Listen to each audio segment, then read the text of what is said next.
Good evening, friends. I'm so glad you're here tonight.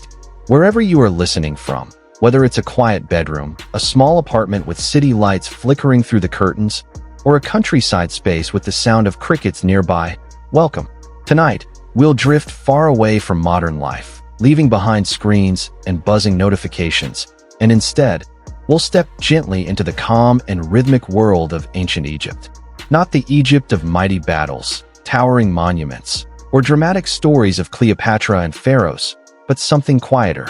Much quieter. We're going to follow the slow, steady, slightly dusty footsteps of an Egyptian scribe. A man, or perhaps a woman, who woke up thousands of years ago, not to wage wars or build pyramids, but simply to write things down. Lists, tallies, contracts, maybe a poem, maybe a prayer. The quiet paperwork of an ancient civilization. And as we explore these routines together, I invite you to slow your breathing, to soften your shoulders, to let your jaw unclench. If your lights are still bright, now's the time to dim them. Pull a blanket around you. Find the most comfortable spot in your bed or on your sofa. You don't need to do anything at all, except listen gently. And if you drift away to sleep before we finish our journey, that's perfectly okay. In fact, it's the whole point. If this calm journey helps you unwind, I would love for you to tap like and subscribe, but only if it feels right, and only if it doesn't disturb your rest. Now let us begin. Imagine the very first rays of sunlight spilling across the Nile.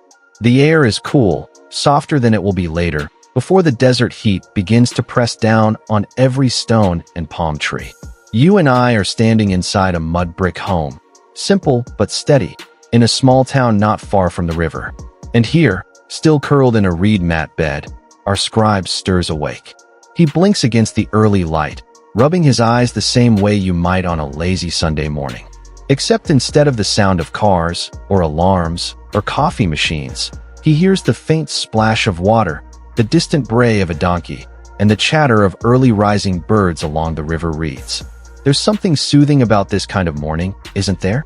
No rush, no appointments, just a world waking up, slowly, with the rhythm of the Nile. Our scribe stretches, scratching his head, and sits upright. If you've ever woken up in a summer cabin by a lake, with wooden floors creaking and sunlight spilling across the room, you might know the same kind of peace. The first task of the day is simple: washing.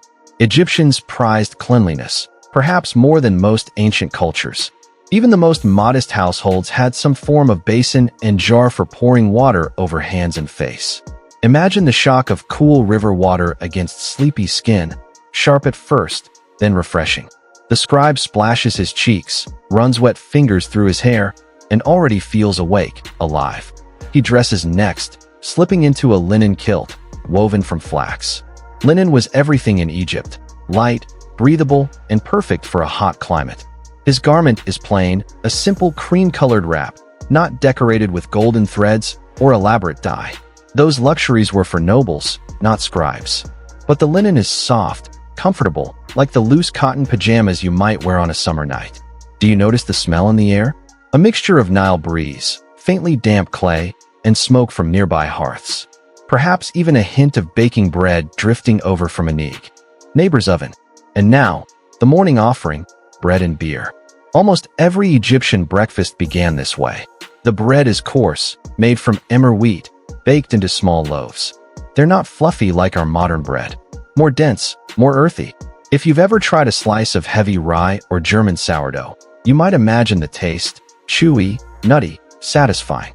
And to wash it down, a mug of beer. But not the bitter kind you might sip at a pub today. Egyptian beer was thick, porridge-like, slightly sweet. More like liquid bread than a crisp drink. It filled the belly and gave energy for the day. Our scribe eats slowly, dipping his bread into the beer, almost like someone dunking cookies into milk. Not glamorous, not fancy, but nourishing. The kind of breakfast that makes you sigh, rub your stomach, and feel ready for whatever the day brings. As he chews, he thinks about his tasks ahead. There are records to be copied, accounts to tally, and messages to write.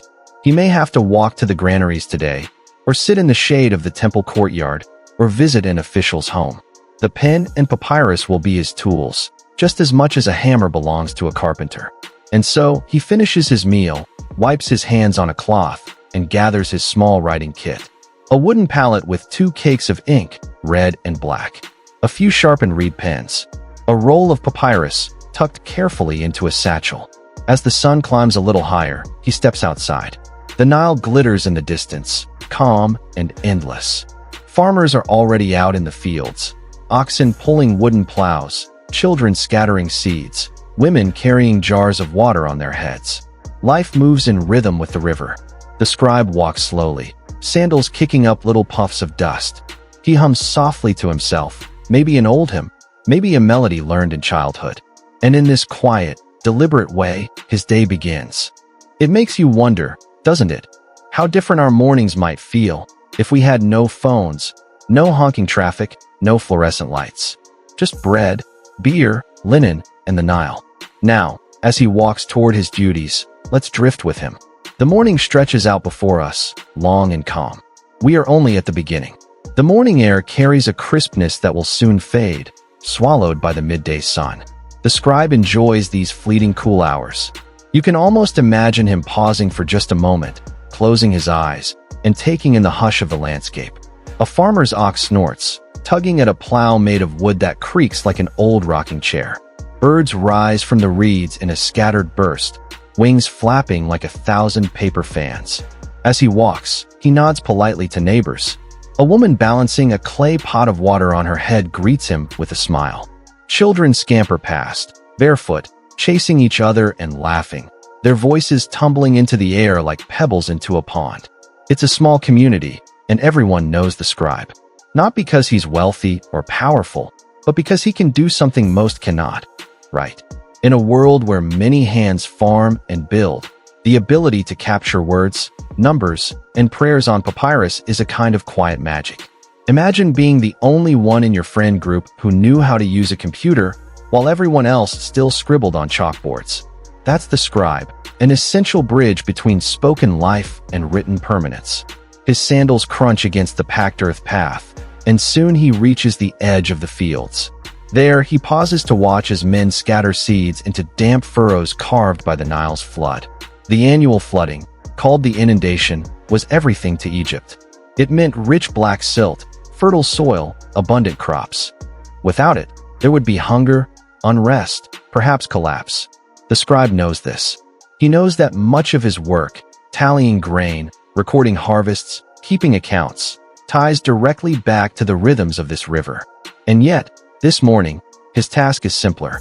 He is to meet with the overseer at the granary to update records of grain collected from nearby farms. It's not glamorous work. But then again, how often are our own mornings glamorous? More often, they are routines, coffee brewing, bus rides, long commutes. In that way, maybe we are not so different from this scribe. His papyrus is our spreadsheet. His reed pen, our keyboard. Before heading to the granary, though, he stops at the temple. Not for worship, at least not today, but for something more practical. The temple serves as both a spiritual and administrative center, and often scribes work under its shade. Its walls are tall, decorated with carved hieroglyphs that gleam faintly in the rising sun. Inside, priests tend to offerings, lighting incense that curls like soft ribbons of smoke. The scribe finds a quiet corner, unrolls his papyrus, and sharpens one of his reed pens against a small stone. The sound is faint, like the scrape of a pencil across paper. He tests the tip in the ink cake, first the black, then the red. The black ink will be for the main text, the red for headings or important words.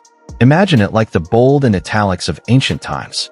He practices a few strokes, the symbols flowing almost like little drawings. An owl here, a ripple of water there, a basket, a reed. Hieroglyphs are not just writing, they are tiny pieces of art. To draw them well requires a steady hand, patience, and care. And perhaps, as he draws, he hums again. A low tune, steady and repetitive, the kind that lulls the mind into calm. But then, of course, even scribes get hungry again. He reaches into his satchel and pulls out a small figure. Sweet, sticky, and soft. He bites into it slowly, savoring the burst of natural sugar. It's not so different from you or me sneaking a granola bar mid-morning at work. Except, instead of a foil wrapper, his snack is wrapped by nature itself. Do you feel the rhythm of his morning?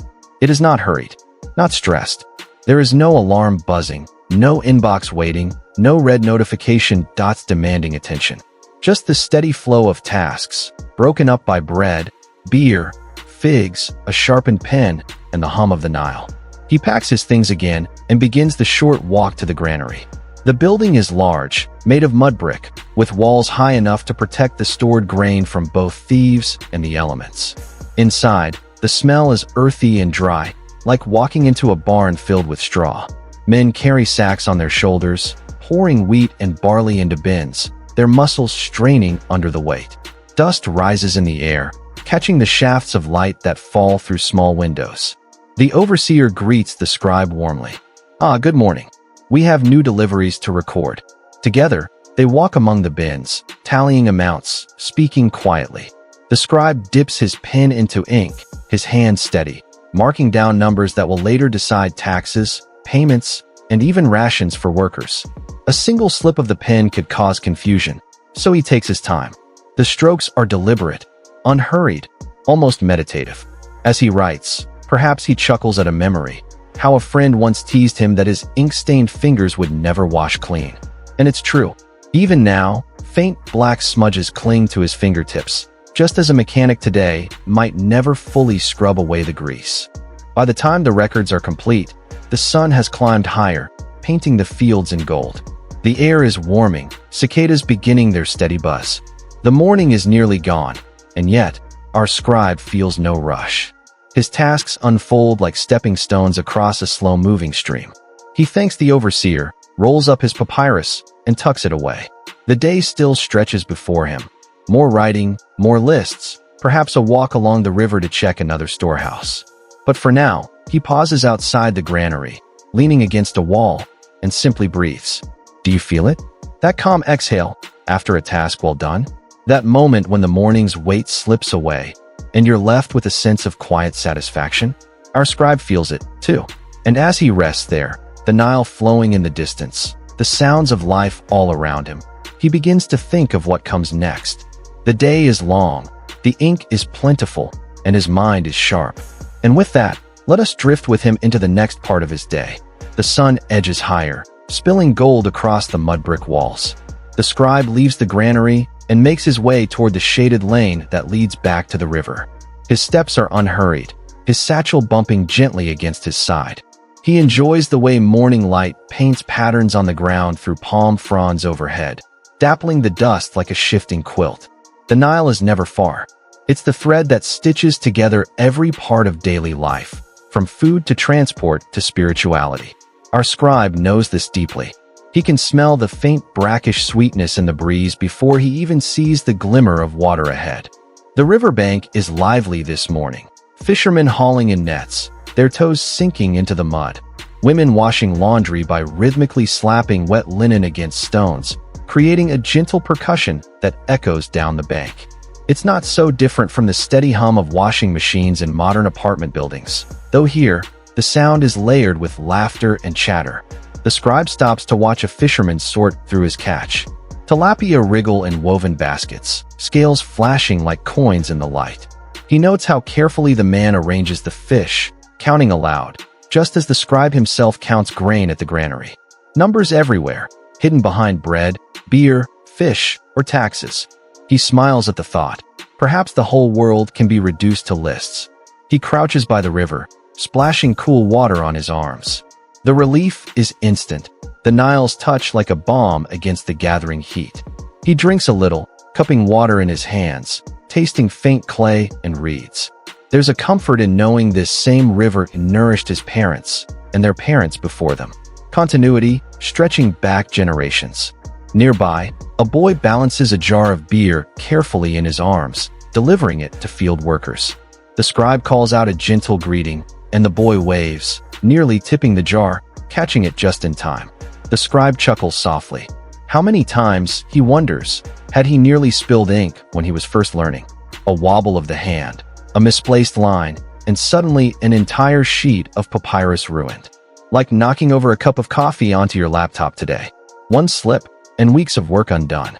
He lingers on the riverbank, scribbling a quick note on his papyrus. Nothing official, just practice strokes, small hieroglyphs repeating across the page. A loaf of bread symbol, a ripple of water, the curved form of an ibis bird. Each stroke steady, careful. There's something meditative about repetition, isn't there? Like knitting or doodling absent-mindedly in a notebook during a long phone call. His hand moves without much thought, his mind wandering freely. It drifts to his childhood. He remembers his first lessons, sitting on the hard floor of a small schoolroom, a wax tablet balanced on his knees, a reed stylus in hand. The master's voice was stern, but not unkind. Copy, copy, copy. Over and over. The alphabet, the words, the prayers. Mistakes were erased with a smooth stroke across the wax, then written again. At the time, it felt endless. But now, as an adult, he's grateful. Writing gave him a place in the world. A dragonfly zips past, skimming the river's surface like a dart. The scribe follows its path until it disappears into reeds. He sighs, rolls up his papyrus, and stands. There's more work ahead. The path leads him toward a small courtyard shaded by fig trees. A potter has set up his wheel here, shaping clay jars. The rhythmic spin, the wet slap of clay, the potter's focused expression, it all creates a kind of slow music. The scribe greets him, exchanging a few words. They talk about the harvest, about the temple festival coming next week, about the weather. Simple things, neighborly things. He accepts a small cup of date wine offered by the potter, sipping politely.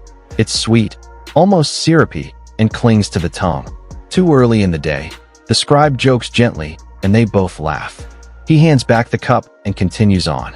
Back at his home, the scribe sits in the shaded entryway. His wife, or perhaps his mother, depending on how you imagine him, sets down a bowl of lentils stewed with onions and garlic. The smell is warm, savory, and earthy. It's not yet the main meal of the day, but enough to keep his energy steady. He dips a chunk of bread into the lentils, bites slowly, savoring. Eating in Egypt was never hurried. Meals were moments to pause, to share, to restore.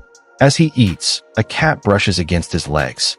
Cats were everywhere in Egypt, companions, protectors of granaries, symbols of grace.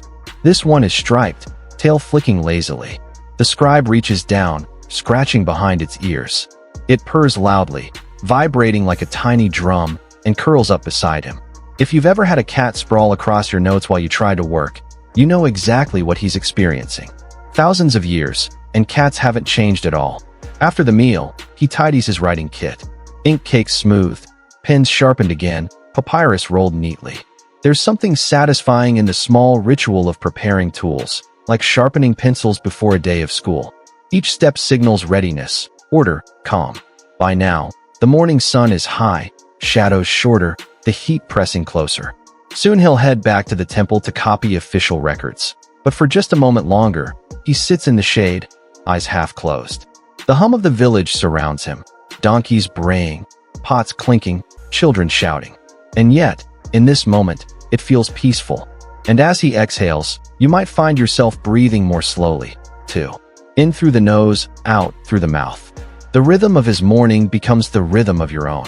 Because here, in ancient Egypt, the start of the day is not rushed. It's deliberate, balanced. Bread, beer, water, ink, community. One step flowing gently into the next. And with this, the first chapter of his day settles into place. The heat of the late morning thickens, and our scribe rises from the shaded entryway, brushing bread crumbs gently from his lap. He smooths his linen, pats the cat once more as it blinks lazily in the sun, and gathers his kit. There is still work to do, but he doesn't see it as a burden. Rather, it is simply the rhythm of his life. Just as the farmer tills his soil and the fisherman casts his net, the scribe lifts his reed pen. Each roll, stitched together, makes the village whole. On his way back toward the temple, he passes through the marketplace. It is not bustling in the way we imagine crowded city bazaars.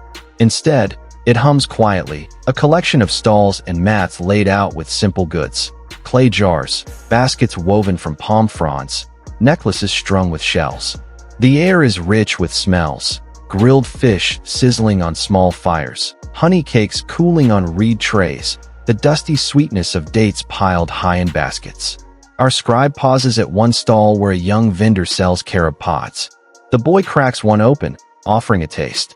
The scribe chews the fibrous sweetness slowly, smiling. Like honey trapped in bark, he muses. The boy laughs. He purchases a few pods to nibble later, tucking them into his satchel alongside his papyrus. Passing through the crowd, he overhears conversations, farmers discussing the water levels of the Nile, women planning for the temple festival, children reciting rhymes as they play. The soundscape is layered but not overwhelming. It is the chatter of a village alive, comfortable, familiar. At the temple gates, two priests stand in crisp linen, heads shaved smooth, their skin gleaming with scented oils.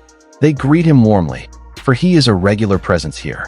Inside, the air cools slightly, thick with incense. Lotus blossoms float in wide basins of water, their petals white against green stems. The smell is fresh, floral, and faintly spicy, mingling with the smoke of burning myrrh. He walks past the main sanctuary, where the statue of the god rests in silence, and into the administrative wing. Here, stone walls are lined with niches filled with scrolls. Each roll of papyrus is tied neatly with twine, marked with red ink at the edges. The scribes who work here are brothers in ink, colleagues of sorts, though each keeps to his own tasks. A quiet murmur fills the chamber, the scratch of pens, the rustle of papyrus, the occasional sigh of concentration. Our scribe settles into his usual place, a low stool before a flat surface.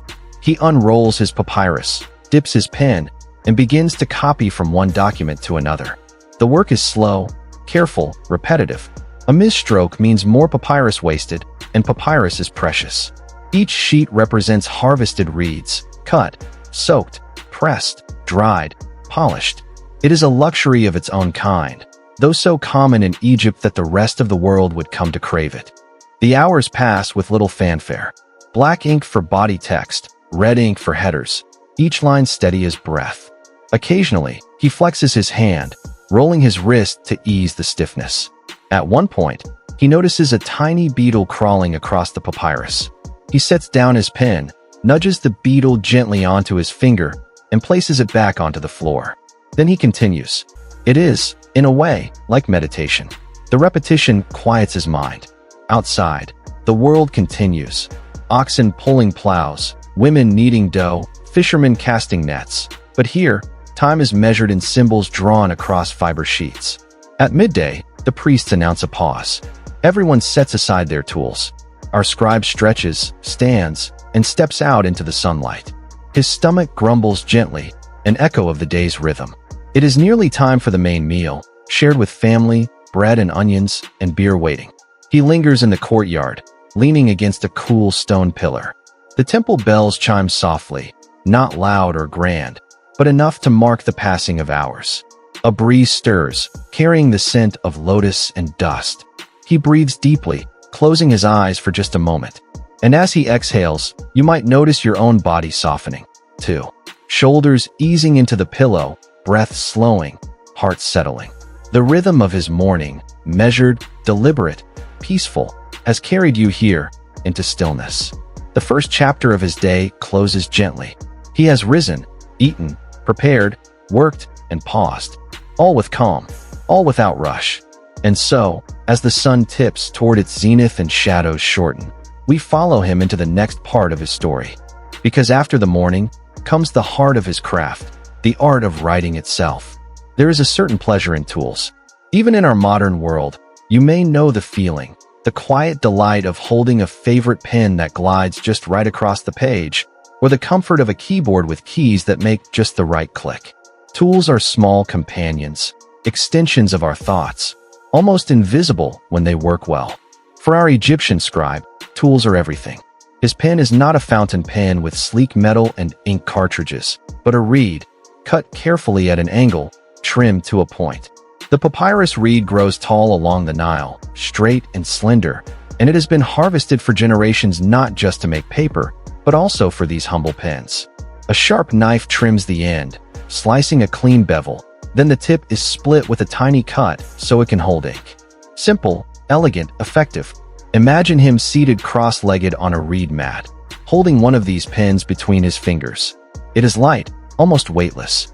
The cut end is rougher than a modern nib, but flexible. When dipped into ink, it holds just enough to draw a few characters before needing to be refreshed. You might picture it like dipping a brush into watercolor, the pigment pooling, then fading as the bristles run dry. The ink itself sits in small cakes on his wooden palette. Black and red. Always black and red. Black is for the body of the text, contracts, letters, accounts. Red is for emphasis, titles, headers, divine names. The colors are made from ground minerals, mixed with gum arabic, pressed into little discs. To use them, the scribe dips his brush or pen into water, rubs it against the cake, and creates a slurry of liquid ink. It's not so different from dipping a watercolor brush into a dried pan of paint. The sound of it is faint, but present. The soft scrape of reed against pigment, the whisper of brush on palette. A sound that, if you listen carefully, could lull you into calm. And then, writing. The reed pen touches papyrus, leaving behind sharp strokes, curving loops, tiny figures that look part picture, part word. Hieroglyphs are not letters in the modern sense. They are symbols, each one carrying both sound and meaning. To write, house. For example, the scribe draws a tiny outline of a floor plan, walls, doorway, open space. To write sun, a circle with a dot at the center. There is poetry in this, isn't there? Words that look like what they mean. A script that is art in itself. The papyrus rustles as he unrolls it, smoothing it flat with his palm. The reed scratches gently as it moves across the fibers. Scratch, scratch, pause. Dip. Scratch again. It's a rhythm, like the ticking of a clock or the slow metronome of rain on a window. Perhaps you can almost hear it now, steady and reassuring. Sometimes, when he pauses to sharpen his pen, the sound changes. He takes up a small knife, draws the blade across the reed's tip, slicing thin shavings. A faint rasp. The smell of fresh-cut plant fiber. He inspects it carefully, tests the edge against his thumb, then nods with satisfaction. Ready again. He keeps several pens tucked into his palette. Each is cut slightly differently. One broader, one finer, one for red ink, one for black. When he switches between them, he does so with care, laying each down gently, never hurried, never careless. They are as precious to him as brushes to a painter or chisels to a sculptor. The papyrus itself is worth pausing on. Strips of reed stalks are layered crosswise, pressed, and dried until they form sheets. The surface is faintly ridged, fibrous, but smooth enough for ink to cling. Holding a sheet of papyrus is like holding a piece of nature itself, transformed by human hands. Not quite paper, not quite wood, but something in between. And it rustles with a distinct sound, softer than parchment, crisper than cloth. A sound that has traveled through millennia. Our scribe unrolls a fresh sheet and smooths it with his palm.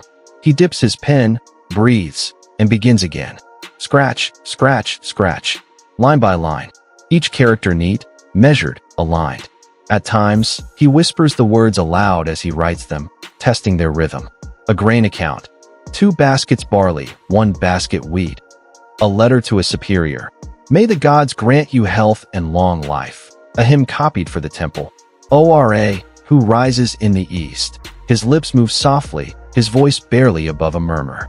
It is, in its own way, like humming while washing dishes or reciting a recipe under your breath while cooking. A small habit that steadies the hand. And sometimes, mistakes happen. The reed slips, a line goes crooked, a symbol is smudged. What then? The scribe simply crosses it out with a neat stroke of red or rewrites it in the margin. No panic, no tearing up the page. Just a small correction, made with grace. Because in the end, it's not about perfection. It's about recording, preserving, continuing the flow of words. If you've ever copied notes for school, you may know the feeling, the ache in the wrist, the slight hunch of the back, the deep concentration that narrows the world to ink and page. That's his life, hour after hour. And while it may sound tedious, to him, it is grounding. Safe. Familiar. Now, let's listen again. Scratch, scratch, scratch. The reed pen against papyrus. The occasional dip into ink. A soft sigh. The whisper of linen as he shifts in his seat. The distant coo of pigeons roosting on the temple walls. Together, these sounds weave a lullaby of their own. A lullaby of work, of ritual, of tools. The scribe smiles faintly as he pauses, rubbing his ink-stained fingers together. He is not wealthy. He is not powerful. But through these tools, reeds, ink, papyrus, he holds a place in the eternal memory of his people. And that, perhaps, is its own quiet reward. And so, as the morning tilts toward noon, we linger with him a little longer, watching the pen glide across the page, listening to the soothing scratch of history being born. A pen is never just a pen. Even today, people find comfort in the small objects they use every day. The favorite mug that always seems to make coffee taste better, the notebook whose cover feels just right, the old fountain pen that scratches slightly but has character. For the Egyptian scribe, this same affection is directed toward his reed pens. They are companions as much as tools. He keeps them in a little wooden pallet, hollowed with 2 round depressions for ink cakes. The wood is smooth from years of touch, the edges darkened by oil from his fingers. Sometimes he rubs it absently, the way one might worry a stone or smooth a coin in a pocket. It feels alive, infused with memory, as though every stroke written upon it lingers invisibly. When he dips the reed into water, he stirs slowly, as if not to wake the stillness of the room. The pigment begins to bloom, spreading from dry stone into dark liquid. Imagine that gentle swirling, like watching tea leaves unfurl in a steaming cup. A slow transformation, ordinary and magical at once. The ink has its own faint scent, earthy, mineral, a touch sharp. Black comes from soot or charcoal, ground fine, so fine that it feels soft as ash. Red is made from ochre, a natural clay rich with iron. These pigments are simple, yet they carry power. To write in red is not casual. It marks importance, like underlining in bright marker today. It signals divine names, beginnings, dangers, or corrections. A page that alternates black and red has rhythm, almost like music, each red mark a drumbeat punctuating the flow. The act of writing itself is both slow and strangely satisfying. The reed glides, but not too easily. Papyrus resists, just a little. The fibers catch faintly, producing that gentle scratch. And because each dip into ink only lasts a few strokes, the process has a built-in rhythm of pause and renewal. Right, dip, right, dip, as steady as breathing. Imagine sitting beside him. The room is warm, the stone walls cool to the touch. The light filters through a small window, dust motes drifting lazily in its beam. His reed pen moves across the page, leaving behind neat lines of black, then red, then black again. The sounds are soft but continuous. Scratch, dip, scratch, sigh, scratch. If you close your eyes, you might almost mistake it for rain on a roof or the faint tick of an old clock. Occasionally, he stops to sharpen the reed again. The knife scrapes lightly, shaving away thin curls of fiber. He blows the dust from the tip with a short puff of breath, then tests it on a scrap. Sharp, clean, ready. There is satisfaction in this. The same kind you might feel sharpening a pencil to a perfect point. A little ritual that resets the mind. And what of mistakes? Mistakes are natural. The scribe knows this. A slip of the hand, a blot of ink, a crooked sign. He does not panic.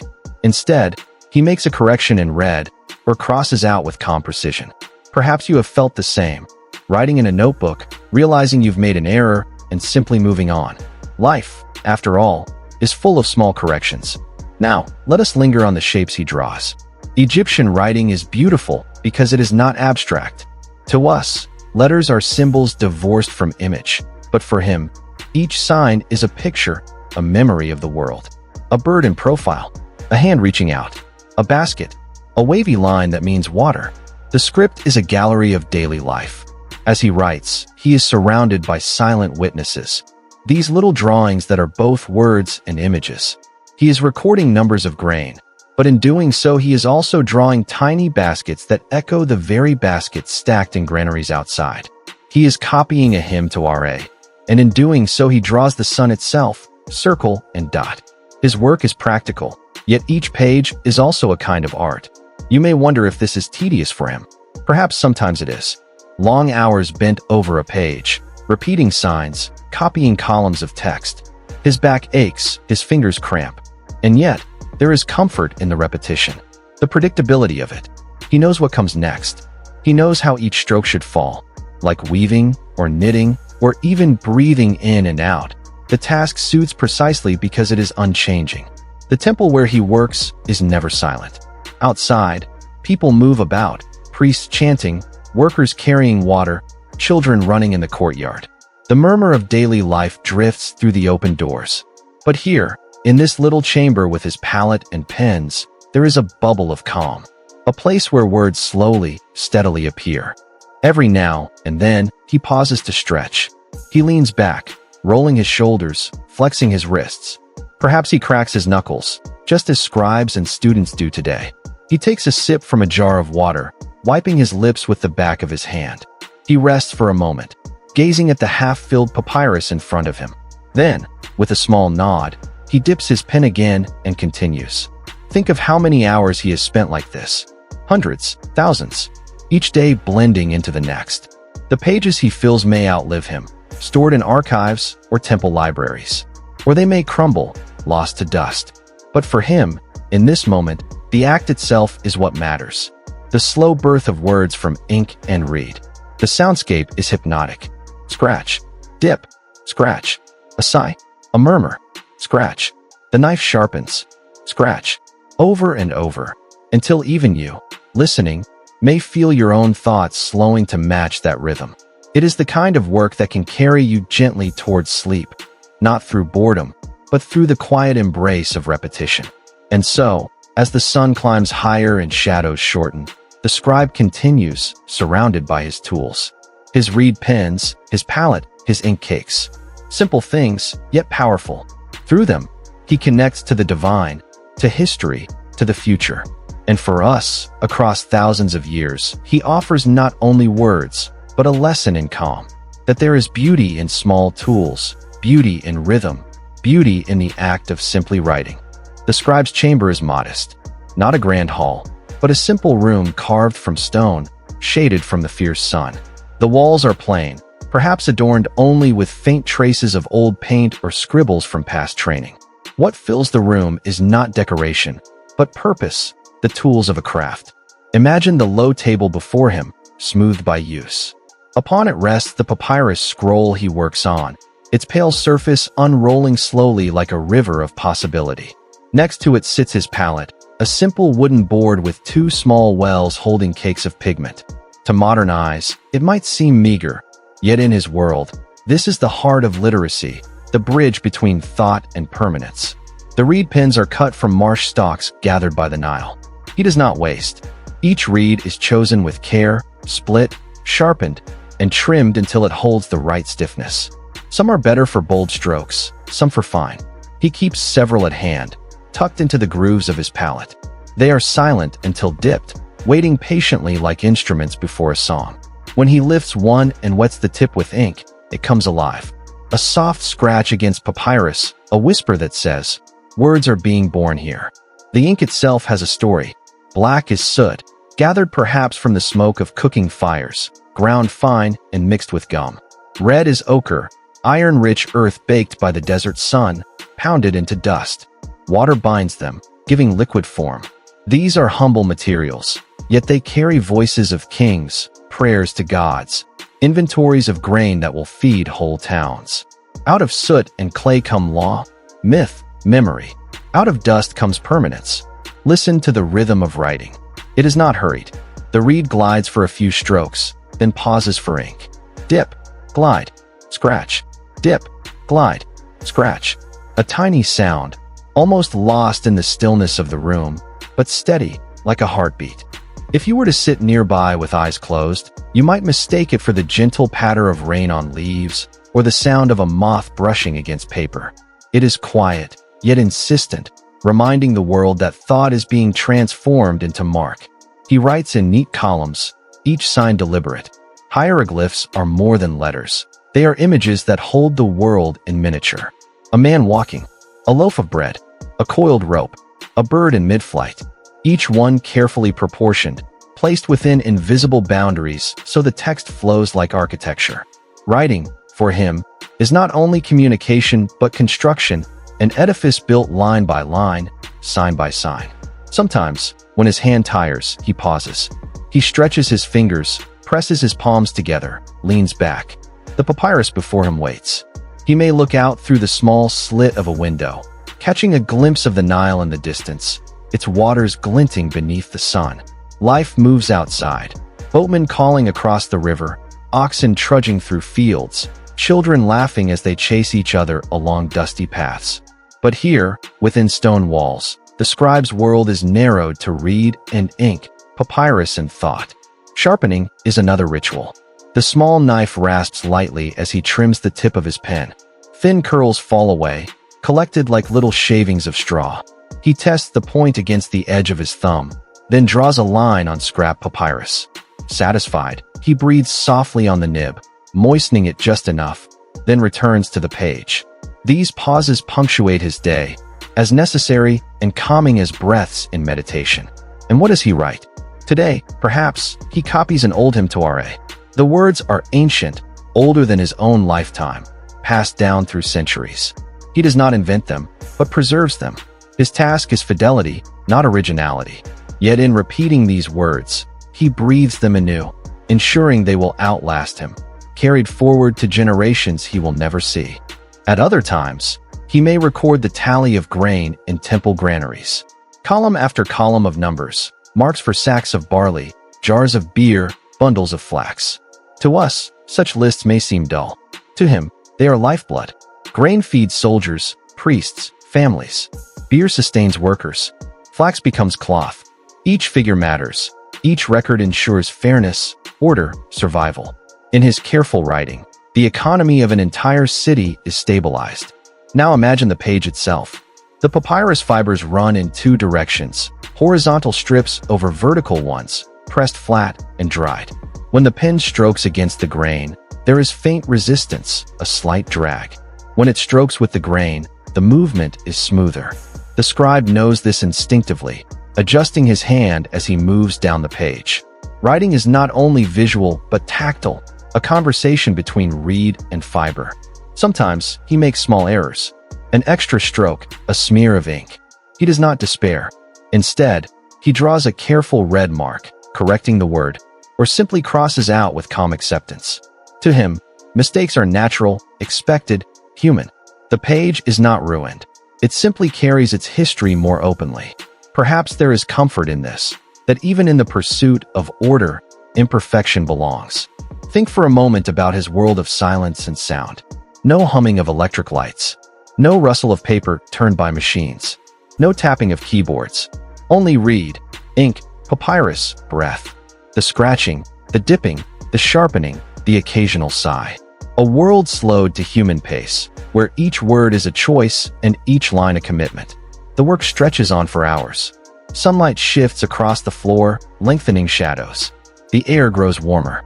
Yet the scribe continues, immersed. His hand moves almost automatically, while his mind drifts between focus and reverie. He may think of the story he copies, imagining the gods it invokes. Or he may think of his family at home, his wife kneading dough, his children playing with pebbles. Writing does not shut out life. It mingles with it quietly, each thought a companion to the act of inscription. And then there is the satisfaction of completion.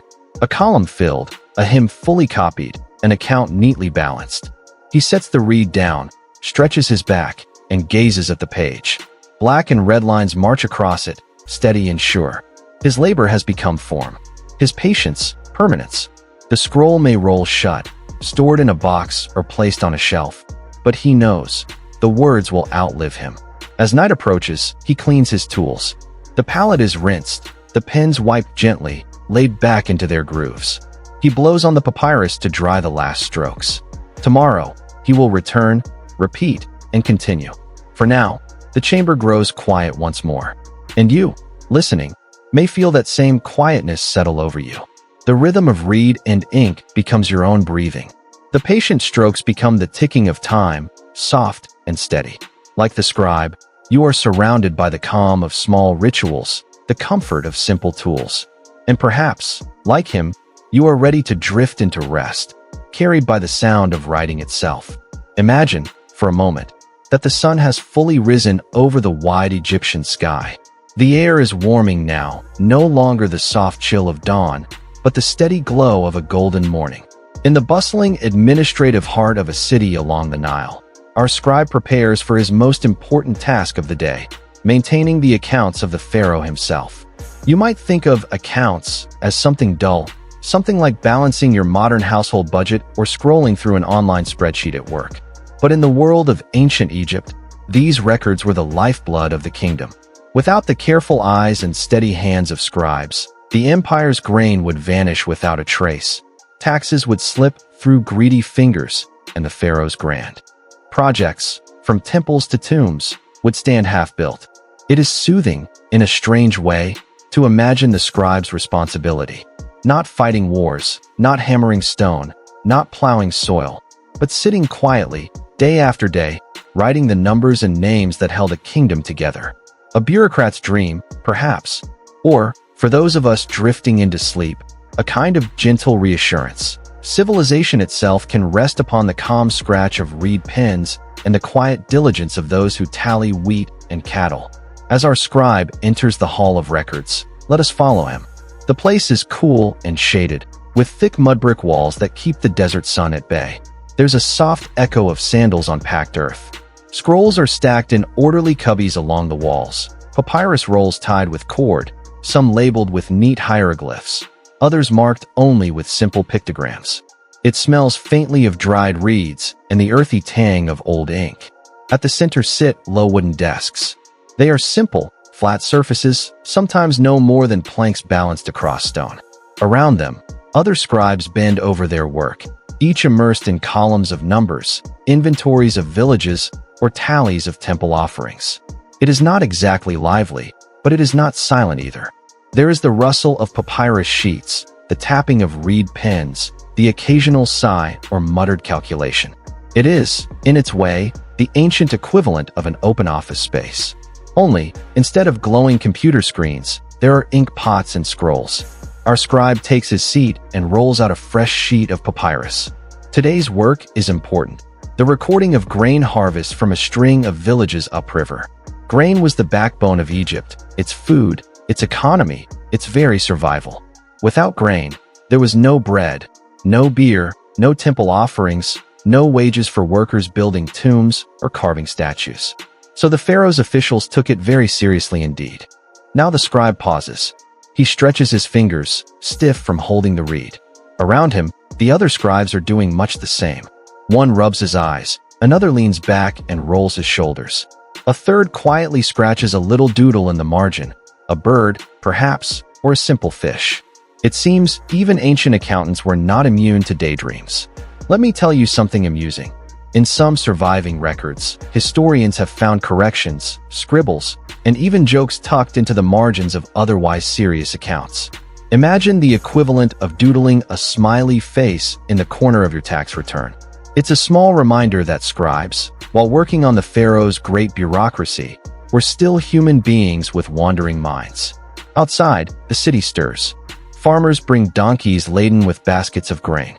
Inspectors measure the loads, recording them with tall staffs marked for volume.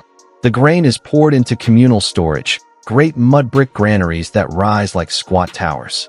Inside, the grain is kept safe from rats and damp, sealed with plaster. And of course, each sack that enters must be recorded, its number faithfully written down by scribes like ours. But grain was not the only thing scribes tracked. There were cattle, too, herds that roamed along the Nile floodplain, providing meat, milk, hides, and draft power. To lose track of cattle would be a disaster for the pharaoh's wealth. And so, here in the Hall of Records, a second scribe works on cattle tallies. He reads aloud in a low voice as he writes, Village A, 42 head of cattle. Village B, 18 head. Village C, 5 calves born this season. The numbers march on. Perhaps you can hear it in your imagination, the quiet drone of numbers, like the low hum of an air conditioner. A steady background murmur, lulling in its constancy. Taxes were also part of this work. You might imagine modern taxes, complicated forms, endless percentages. In ancient Egypt, taxes were often simpler, though no less vital. A farmer might owe a portion of his grain to the pharaoh, or a potter might deliver jars to the temple as payment. Everything, in some way, was accounted for. And again, it was the scribes who kept track. Some taxes were unusual. Did you know, for instance, that certain professions could be taxed in kind? A fisherman might owe a portion of his catch. A brewer might deliver jars of beer. In fact, beer was sometimes used as payment for workers, so in a roundabout way, taxes could flow into wages. It is all wonderfully circular. Grain becomes bread, bread becomes beer, beer becomes wages, wages become more grain for the pharaoh. Now, as our scribe continues, let me draw you closer to one little story from history. Around 1300 BCE, during the reign of Pharaoh Hormheb, there were reforms introduced to control corruption among officials. Some scribes and tax collectors had grown a little too creative in their tallies, taking a little extra grain for themselves, perhaps, or underreporting herds. Hormheb's solution was strict. He laid down punishments for dishonest record keepers, reminding everyone that even the smallest number on a page had consequences. Can you imagine? Falling asleep at your desk might be forgivable, but falsifying a tally of goats? That could bring the wrath of the state. Our scribe, fortunately, is diligent. He writes carefully, double-checks his figures, and ties up his finished scroll with cord. He hands it to the overseer, who places it in the archive. The pharaoh will never see this single scroll himself, but somewhere, deep in the grand machine of Egypt's administration, it will matter. And so the hours drift by. Tap, dip, scratch. Grain and cattle, taxes and tallies. A whole kingdom organized by ink on papyrus.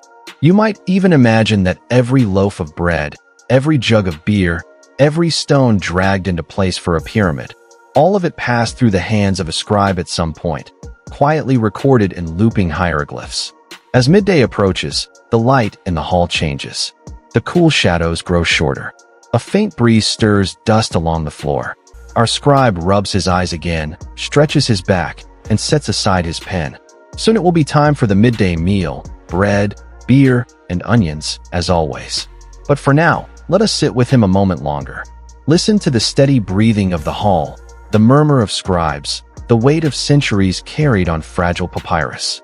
And as you drift, you might ask yourself, what would it feel like to spend your life not in battles or adventures, but in quiet service to ink and parchment? Would it be dull, or would it be strangely satisfying, knowing that your steady hand helped hold an empire together? The answer doesn't matter tonight. For now, let the thoughts soothe you. Numbers lined up neatly, grain counted safely, cattle tallied in order. A calm, orderly world, ready for you to rest within. Imagine, if you will, the scribe's day shifting gently into the rhythm of numbers, marks, and careful lists. The sun has risen higher, the Nile's water now shimmering like polished bronze, and the village is alive with sound. Goats bleating, merchants calling out, sandals scuffing across dusty courtyards. But for our scribe, the focus turns not to noisy crowds, but to the quiet discipline of keeping track of a kingdom's lifeblood. Grain, cattle, and taxes.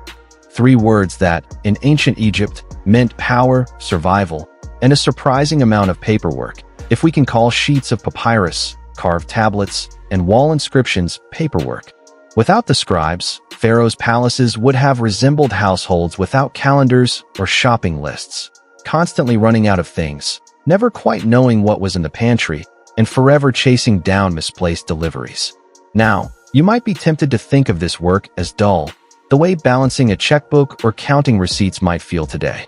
But in the soothing monotony of these records lies a kind of meditative calm. Each grain measure written, each cow tallied, each tax paid in jars of honey or baskets of onions. Every mark on the page was like a heartbeat of the kingdom, steady and reassuring. Let's drift closer. Picture our scribe seated in the shade of a colonnade, the heat kept at bay by high stone walls. His reed pen is freshly cut, the tip fine and ready. The ink, made from soot or ochre, is stirred with a careful swirl.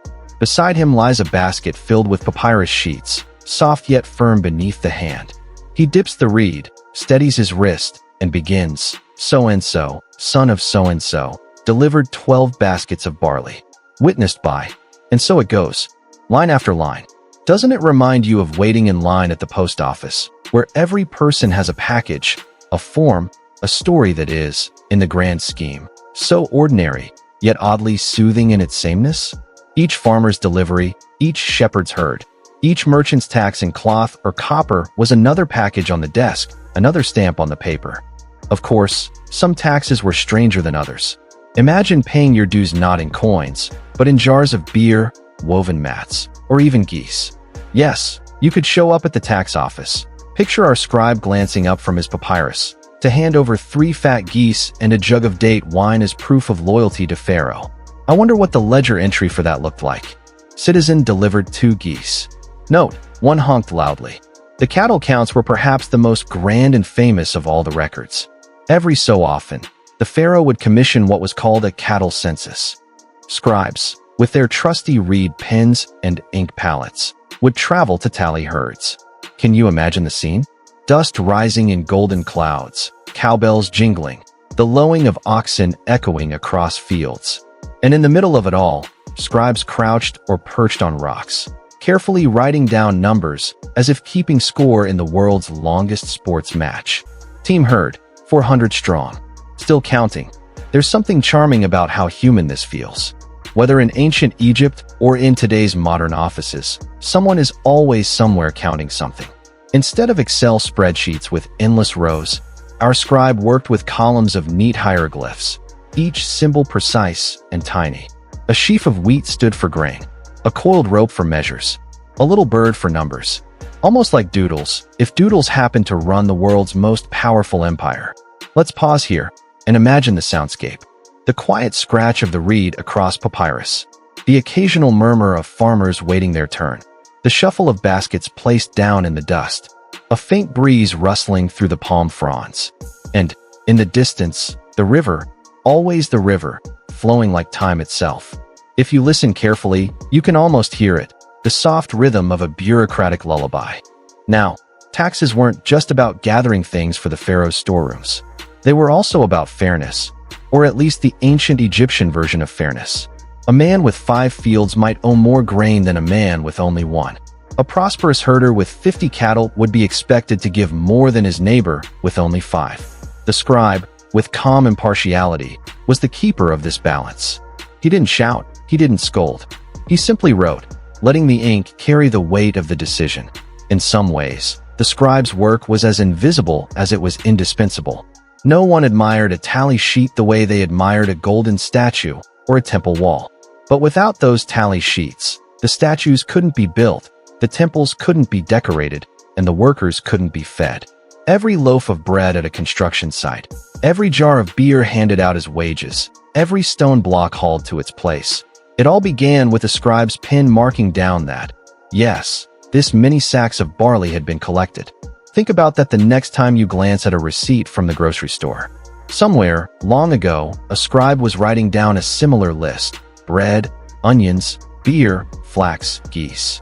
The staples of life, written carefully in ink, carried forward through the centuries to remind us that even the grandest civilizations run on very ordinary details.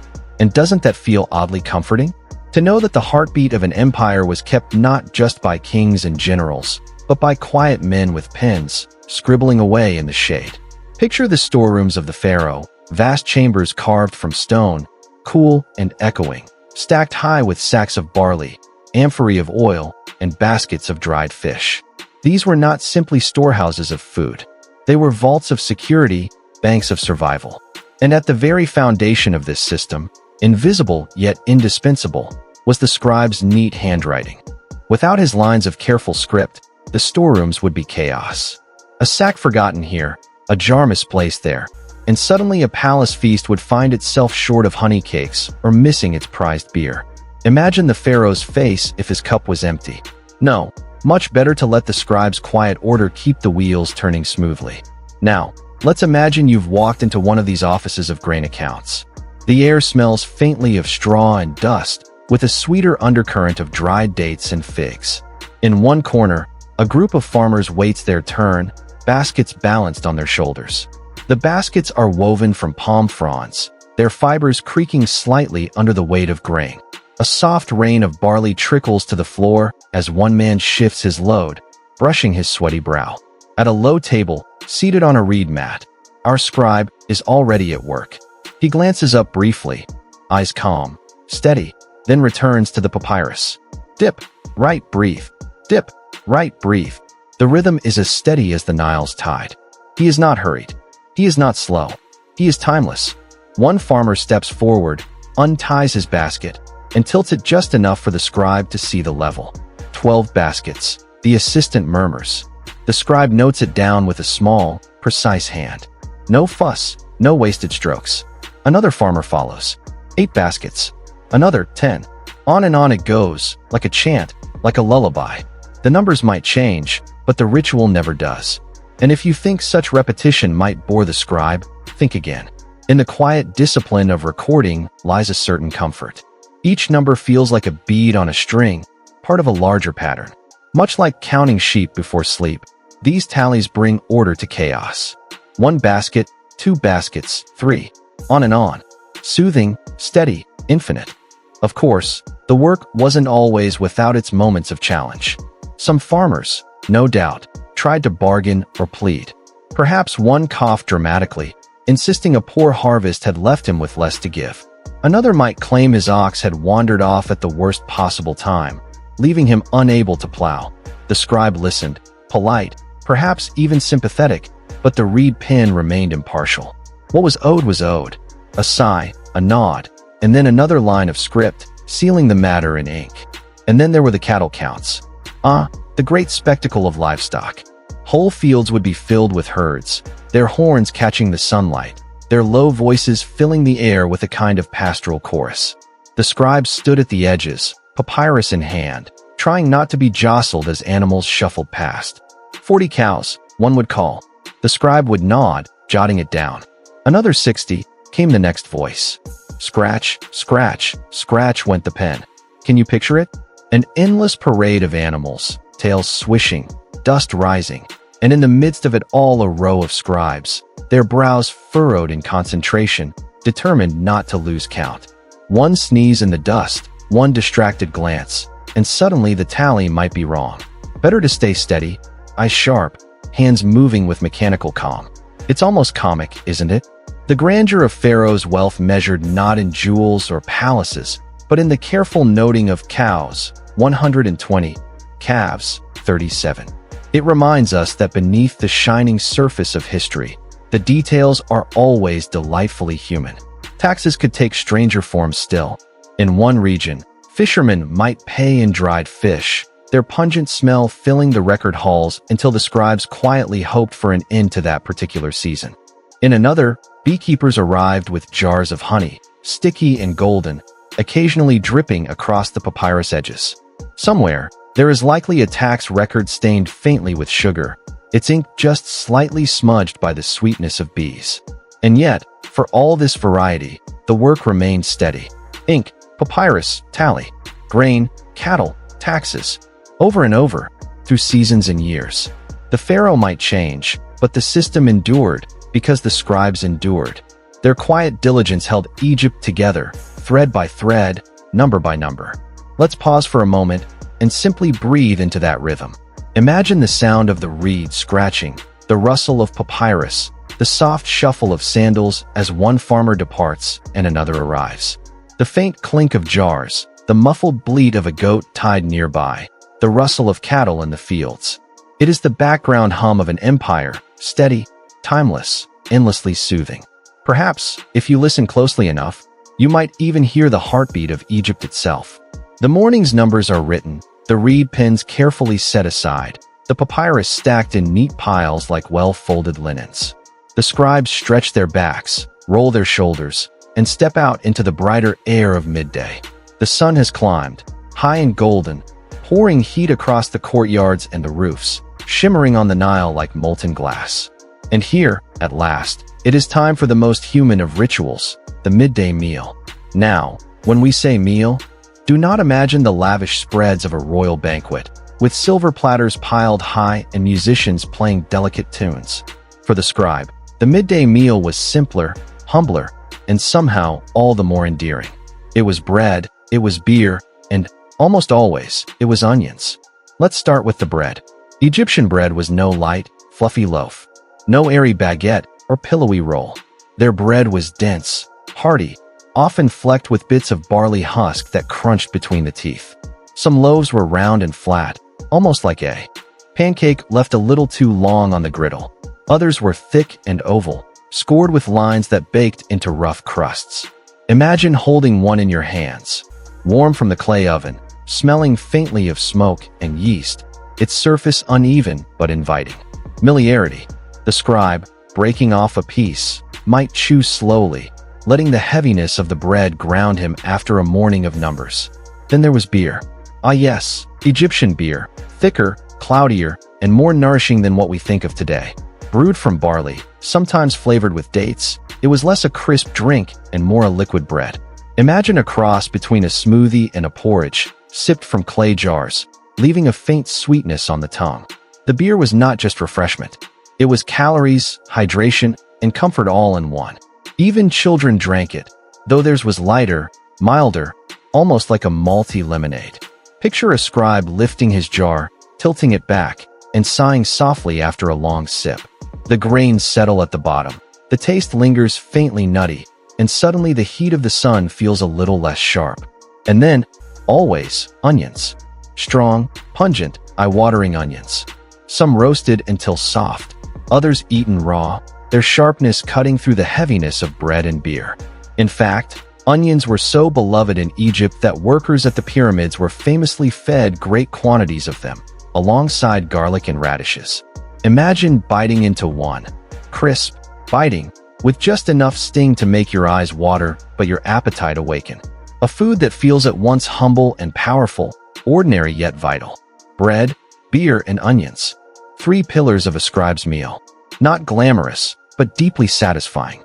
And when you think about it, isn't there something soothing in simplicity?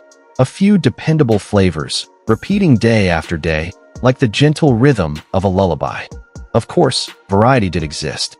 On special days, perhaps a handful of dates, sticky, sweet, like nature's candy. Or a sliver of dried fish, salty and savory, crumbling slightly between the fingers. Lentils might appear, boiled into a mushy stew, thick and earthy, filling the stomach with warmth. If fortune smiled, there might even be honey, a golden drizzle across bread, turning it suddenly into dessert.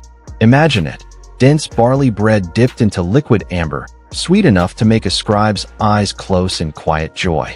Like discovering a medieval Pop-Tart hidden in a world of onions and grain. And yet, most days, the meal returned to its familiar trio. Bread, beer, onions. Steady, reliable, always there.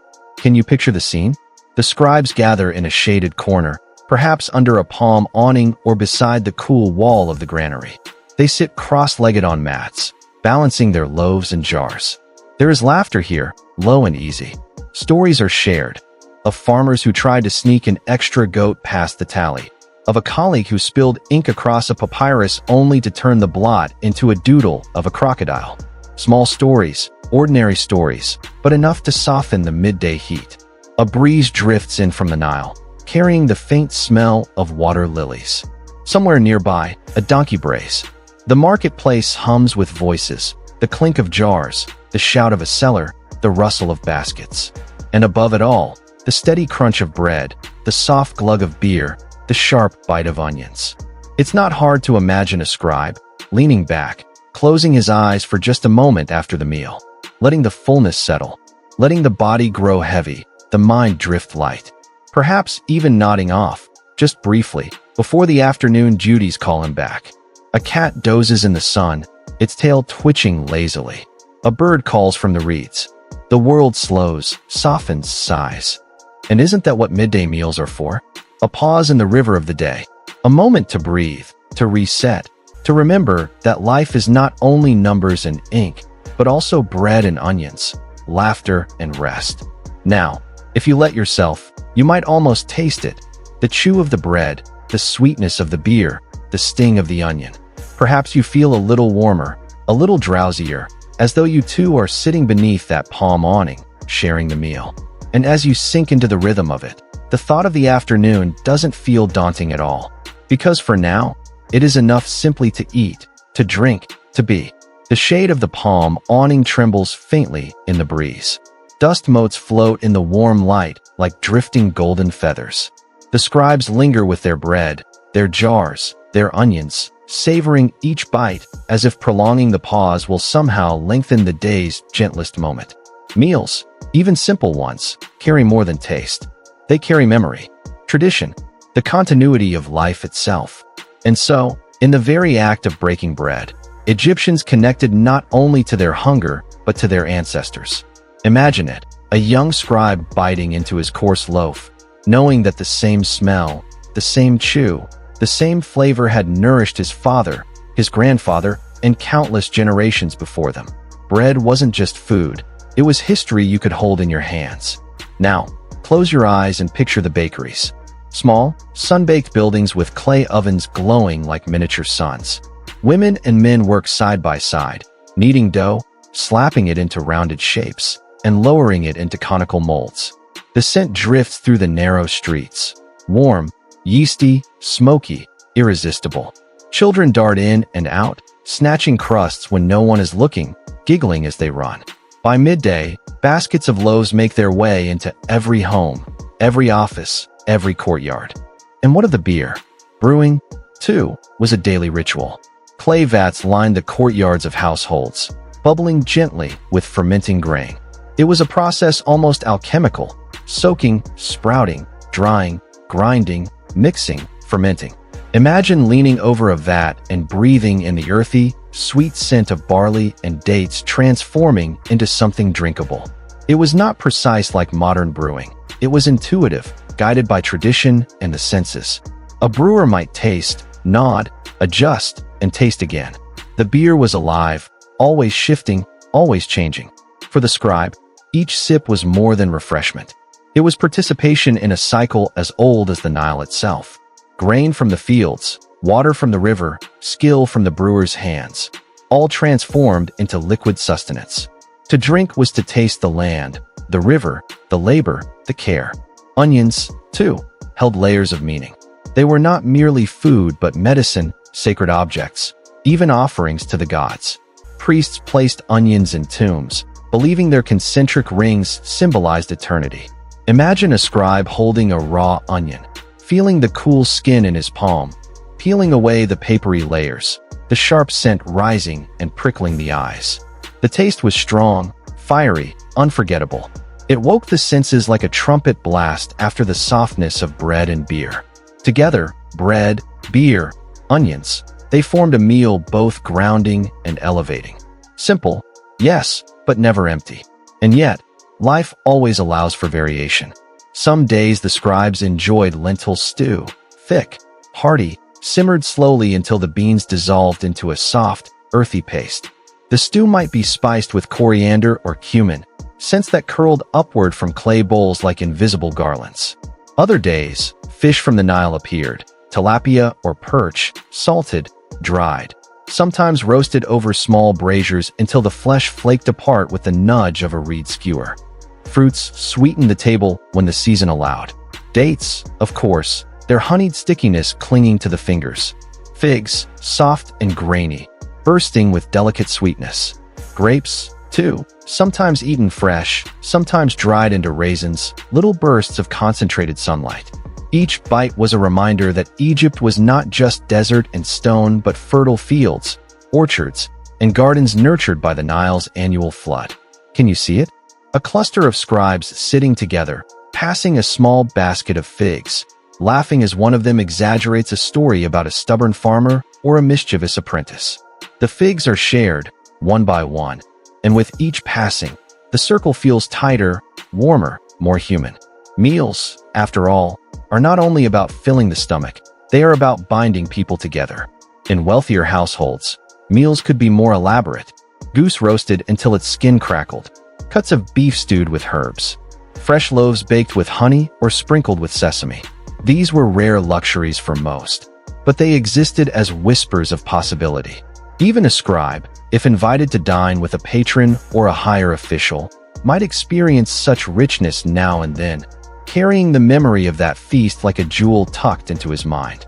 But most days, it was back to bread, beer, and onions. And perhaps that was for the best. There is a comfort in repetition, in knowing what comes next, in rhythms that do not change. The very sameness of the meal became a kind of anchor, steadying the body and the mind. Picture this moment. The scribes finish eating. They lean back against the wall, bellies full, eyes heavy. The noise of the marketplace hums in the background, softened by distance. A breeze touches the skin like a cool hand. The body grows drowsy. The eyelids droop. And for just a brief moment, before the afternoon tasks resume, the scribe slips into the sweetest of states, that drifting place between wakefulness and sleep, where the mind is both here and not here, present and yet floating. Some even nap outright, heads tilted, hands loose on their knees. No one minds. Midday meals were not just about nourishment, they were about restoration. A chance to pause in the relentless heat of the sun, to refill the spirit as well as the stomach. And isn't that familiar? Across cultures, across centuries, people pause at midday to eat, to breathe, to remember life's gentleness. In Spain, the siesta. In Italy, riposo. In Egypt, long ago, the quiet moment under the palms with bread, beer, and onions. The human need to rest is universal, timeless, comforting. So, as the scribes stir, stretch, and rise once more, the day feels renewed. Their stomachs are full, their spirits softened, their camaraderie deepened. Bread, beer, and onions have done their work. And perhaps, if you allow yourself to sink into this rhythm, you too feel a little restored. The day may stretch ahead, but for now, you carry the same fullness, the same calm, the same quiet drowsiness that the scribes knew so well. The meal is finished.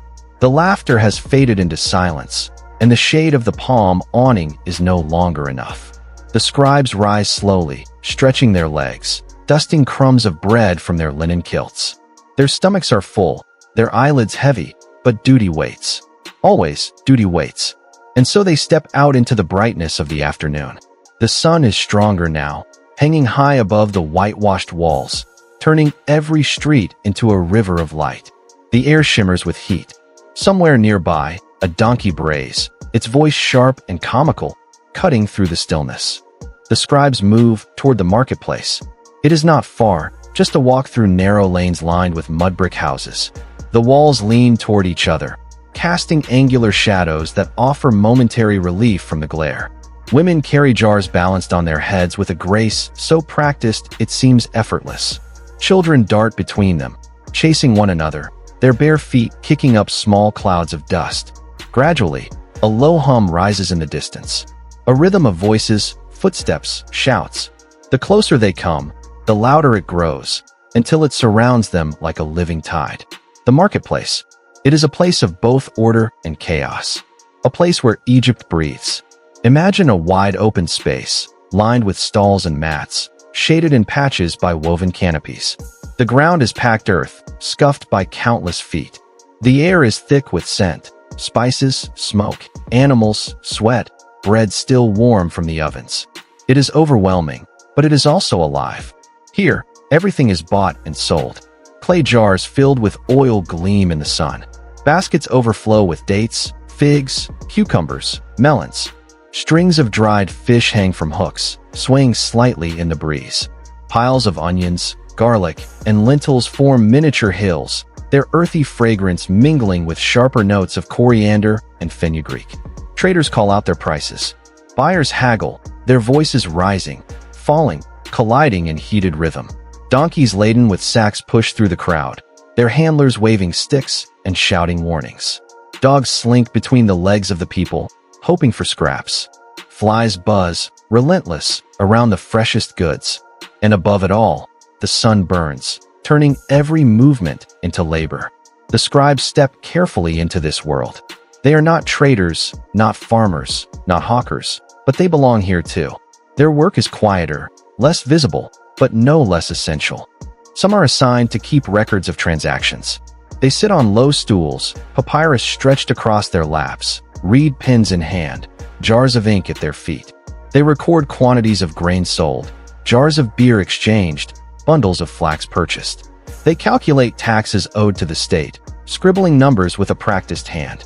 For Egypt was not only built on stone and water, it was built on records, on the careful tallying of every harvest, every shipment, every sale.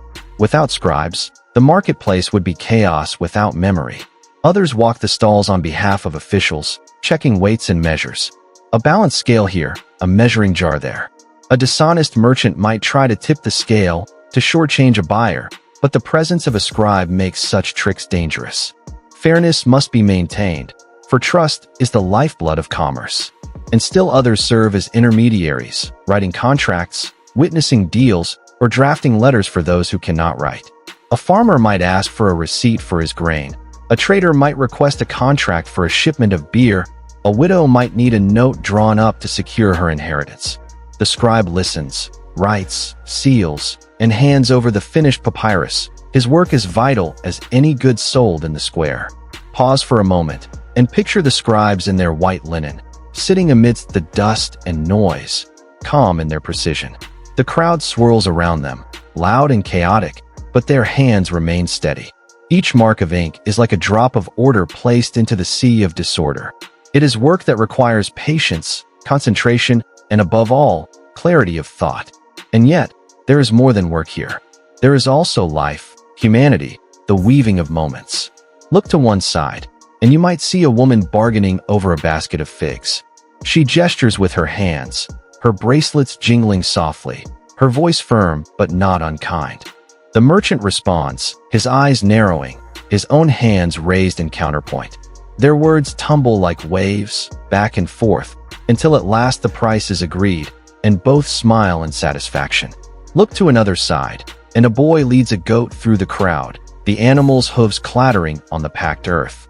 The boy's face is serious, but the goat tugs insistently toward a pile of cabbage, forcing him to pull hard on the rope.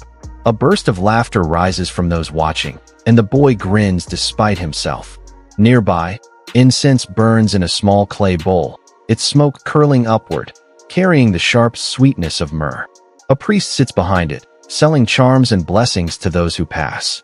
He mutters words of protection, offers amulets shaped like the eye of Horus, collects coins with solemn efficiency. The marketplace is not just commerce. It is theater, community, life concentrated. It is where people meet, gossip, argue, laugh. News spreads here faster than the Nile's current. A victory in battle, a decree from Pharaoh, a scandal in a noble household, all ripple through the stalls long before they reach the official halls. And the scribes, seated quietly with their pens, hear it all. They write what must be written, but they also listen. They carry stories as well as numbers. They learn the rhythms of their city not only from records, but from whispers, from laughter, from the very breath of the crowd. The afternoon stretches on. The sun dips slightly, but the heat still clings. Sweat trickles down the backs of necks. The air is thick, heavy, pressing. Yet the marketplace hums, undeterred. The scribes dip their pens, scratch their marks, blot their papyrus with soft cloth. A donkey stumbles nearby. A jar cracks on the ground, liquid spilling in a sudden dark patch of earth. The merchant curses, the crowd groans, then moves on. Life continues. And as you listen to this world, as you imagine its sounds and scents, you might notice your own breath slowing, your body relaxing. The crowd is loud, yes, but you are only watching, only drifting. The noise softens into a lull, a tapestry of distant voices that soothes rather than stirs. The scribes, too, are calm amidst the commotion, and in their calm, you can rest. The afternoon thickens. The sun still reigns above, but now it casts longer shadows between the stalls. The brightness softens just slightly, as if the sky itself takes a slow, measured breath. The heat does not leave, but it changes. It becomes steady, less piercing, like a drumbeat that keeps time for the rhythm of the crowd. The marketplace has settled into its mature hum. The early morning rush of goods is done. The frantic unloading of baskets and jars has passed. Now the flow is steady, balanced, like the Nile at its calmest. And so, the scribes continue their work. They sit on mats or low stools, each one with a papyrus unrolled before him. The ink stains their fingers, smudges their linen, leaves dark streaks on their nails. But the marks themselves are sharp and clear, tiny strokes of permanence in a world where voices vanish into air. Every transaction they record, every tally of grain or jar of oil, becomes a small stone added to the wall of Egypt's memory. Some scribes are stationed near grain stalls, where farmers from nearby villages sell their harvest. Imagine heaps of barley, sacks of emmer wheat, golden in the light. Farmers argue over prices, their faces darkened by sun, their arms strong from fields. Beside them, the scribes write the measures, note the agreed sum, mark down the portion owed as tax. The farmers grumble but pay, for they know the state's hand is heavy and its memory is long. Other scribes sit near the butchers, recording sales of goats, chickens, or ducks. The air there is sharper, tinged with blood and feathers, less pleasant than the spice stalls or the bakeries. But still the pen moves, quick and efficient, ensuring every animal sold is noted, every tax collected. And still others linger near the cloth traders. Rolls of linen are stacked neatly, bleached white or dyed in soft hues. Some bear patterns woven with care, faint stripes, or subtle designs. A woman fingers the fabric, rubs it between her fingers, examines its weave against the light. A scribe notes her purchase, writing carefully, sealing her transaction with his quiet authority. The goods themselves change with the seasons. In the months after the flood, there are baskets heavy with cucumbers, fresh and cool, their skins shining like jade. Later come the grapes, deep purple and sweet, spilling over the edges of woven baskets. Dates appear always, their golden brown clusters sticky and rich, a staple for rich and poor alike. Each season brings its own colors, its own fragrance, its own texture to the marketplace. And so the stalls are not only commerce, they are also a reflection of time. To walk through the market is to see the year unfold in a single glance. The scribes, more than anyone, know this. Their records mark not only numbers, but also the pulse of the land. They know when grain is plentiful, when figs are scarce, when fish runs are thin. Their ink tells the story of Egypt's abundance and its hungers. Among the stalls, the air is alive with more than trade. There are musicians, men with flutes carved from reeds, women with small drums tucked under their arms. Their music wins between the voices, sometimes playful, sometimes mournful, but always persistent. A boy dances in the dust, spinning in clumsy joy, his laughter scattering like bright pebbles. Coins are tossed, caught, tucked into waiting hands. There are performers too. A man with painted face and bright cloth cap juggles clay balls, tossing them higher and higher until they seem to touch the very sun. A crowd gathers, claps, cheers when he catches them all. Children giggle and mimic his motions, Children giggle and mimic his motions, their small hands flailing with delight. Nearby, a healer sits on a mat, jars of ointments and herbs arrayed before him. He mutters words as he grinds leaves, mixes powders with oil, ties amulets to wrists. His customers watch him with a mixture of hope and fear. To be well, to be protected, is worth any coin. And though the scribes do not record his sales, they watch, curious. For here is another kind of commerce, the commerce of trust, of belief. The marketplace is also a place of rivalry. Merchants shout louder than their neighbors, promising better prices, fresher goods, stronger jars. Sometimes disputes erupt. A customer accuses a seller of cheating. A seller claims a buyer has not paid enough. Voices rise, hands wave, faces flush with anger. And then the scribes are called. They step forward, calm and measured, to consult their records or weigh the arguments. Their words carry weight, for they are seen as impartial, guided not by favor, but by ink. In this way, their presence keeps the peace as much as the soldiers who sometimes patrol the edges of the square. But not all is conflict. There is laughter too, deep belly laughter shared between old friends, light giggles between lovers who pretend to haggle over trinkets. There are soft murmurs of mothers scolding children, bursts of gossip whispered behind hands, sudden songs shouted to the rhythm of a sail. The market is loud, yes, but it is also warm, filled with human voices that rise and fall like the Nile itself. Through it all, the scribes remain steady. They dip their pens in ink, scratch their lines, blot their papyrus. Their work is repetitive, but it is also meditative. The noise of the market fades into background hum, like the rustle of reeds in a river breeze. For them, each mark is not only a duty but a rhythm, a pulse that keeps them anchored in the swirl of movement. And as the afternoon deepens, the energy of the marketplace shifts. The sun leans westward, its light turning golden, less harsh. The shadows grow longer, stretching across the stalls. Traders glance at the sky, knowing evening approaches.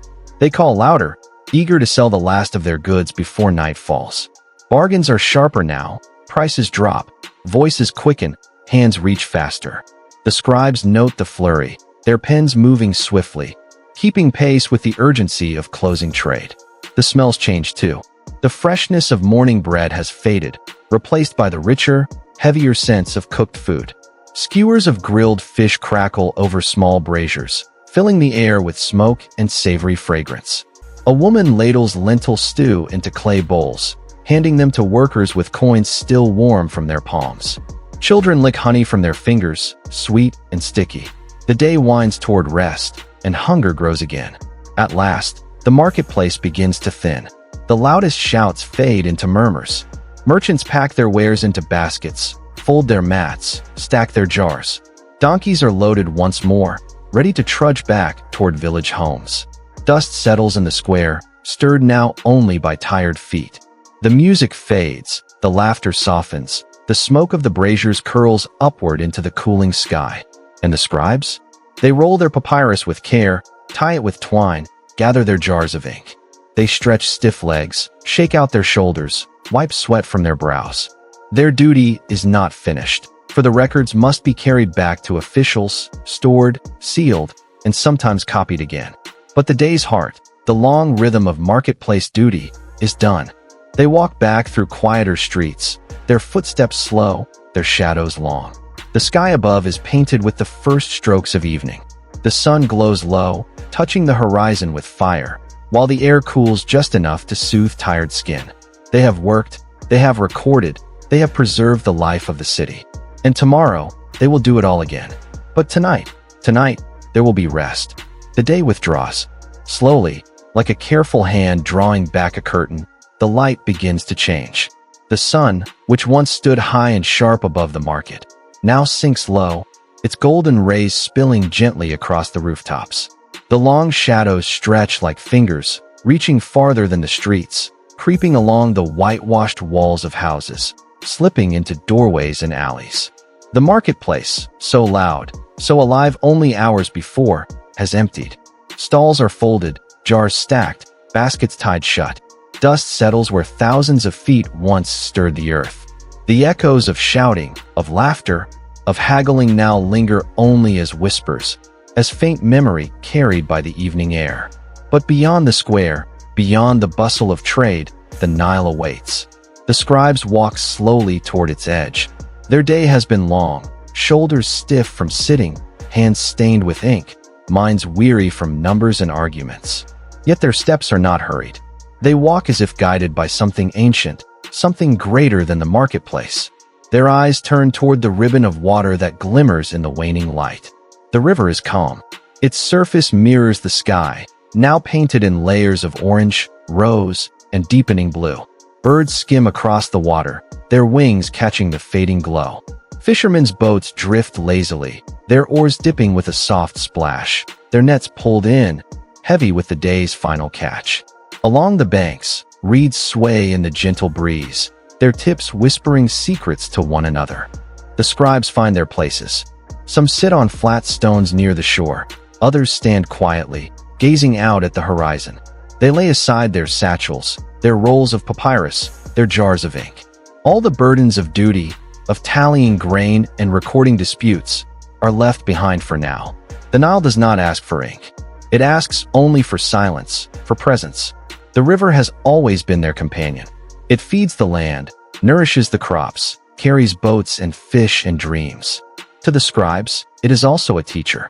Its flow is steady, patient, eternal. It reminds them that life, like water, moves in cycles, rising, falling, returning again. Their work records moments, but the Nile holds centuries. As they rest, the air cools. The heat of day softens into a tender breeze that brushes against their skin. The scents of the marketplace fade, replaced by the fresh dampness of river reeds, the faint sweetness of lotus flowers that close their petals for the night. Somewhere, a frog croaks, a chorus beginning in the shadows. Insects hum, their rhythm weaving into the evening's quiet song. The scribes breathe deeply. Their chests rise and fall in unison, as if their bodies follow the same rhythm as the river itself. Some close their eyes, letting the sounds wrap around them. The lap of water, the rustle of reeds, the call of distant birds. Others keep their gaze fixed on the horizon, watching the last sliver of sun sink below the land. Children play at the edge of the water, skipping stones, their laughter echoing like bells. A dog trots by, nose to the ground, searching for scraps left from the day. Women come with jars balanced on their heads, dipping them into the river with practiced grace, then carrying them homeward. Life continues, even in the hush of evening. But for the scribes, this is not just rest. It is a time of reflection. They think of the day that has passed, the endless voices, the disputes settled, the records written. They think of the faces of farmers, merchants, children, all etched for a moment in their memory before being swept away by time. Their work is to preserve those fleeting things, yet they know that their ink, too, will one day fade. And so they look to the Nile, and they understand. For the river teaches them, nothing is lost. Every drop that flows past them will return in another form. In rain, in flood, in mist, in the green stalks of wheat. So too with life, with memory, with their own words. What seems gone is only changed, waiting to return. The sky deepens into indigo. Stars prick the heavens one by one, delicate as sparks from an unseen fire. The moon rises, pale and watchful, casting a silver path across the darkened water. The scribes watch in silence, their weariness now softened into calm. They know that tomorrow the marketplace will roar again. The shouting, the bargaining, the endless tallying will return. Their pens will scratch, their papyrus will fill, their bodies will tire once more. But tonight, they rest with the Nile. And in that rest, they find not only peace, but also meaning. Their work may seem small, lines of ink, lists of grain, notes of quarrels, but it is part of something vast. It is part of the great rhythm, the eternal cycle. Their words, like the river, flow into the fabric of time. The scribes close their eyes. Some drift into dreams, hearing the river's lullaby in their sleep. Others remain awake, gazing at the stars, wondering what stories the heavens themselves might write. And so, the day ends. The marketplace fades. The scribes rest. The Nile flows. And Egypt dreams. And now, dear friend, let your own eyes rest. May these quiet images of ink, firelight, and river breeze carry you deeper into peace. If you drifted off somewhere along the Nile tonight, that's exactly as it should be. If this calm journey helped you unwind, you're welcome to tap like or subscribe, but only if it feels right, only if it brings you joy. For now, close your eyes, breathe deeply, and sleep well. Sweet dreams from the banks of the Nile. Boring history for sleep, signing off in a whisper.